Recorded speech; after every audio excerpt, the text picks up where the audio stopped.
وفاقی دارالحکومت اسلام آباد میں لڑکے اور لڑکی پر تشدد کیس کے ملزمان کو سزائے موت بھی ہو سکتی ہے۔ آئی جی اسلام آباد قاضی جمیل الرحمان نے کہا کہ ویڈیو وائرل ہونے کے بعد اسلام آباد پولیس فوری متحرک ہوئی اور تمام ملزمان گرفتار کیے، تاہم جب کیس ہمارے پاس پہنچا تو نہیں جانتے تھے کہ متاثرہ لوگ کون ہیں، لیکن بعد میں لڑکے اور لڑکی کو ٹریس کر کے پوچھ لیا گیا۔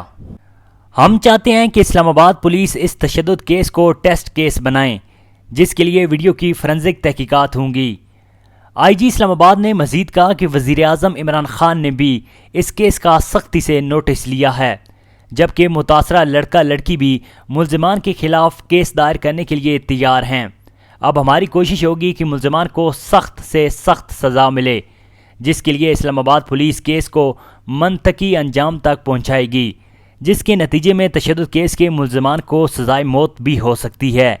ہمارا کام ہے کہ مضبوط کیس عدالت لے کر جائیں تاکہ ملزمان کو سخت سے سخت سزا ہو۔ ناظرین، کمنٹ میں اس ویڈیو کے متعلق اپنی فیڈ بیک سے ضرور آگاہ کیجیے گا۔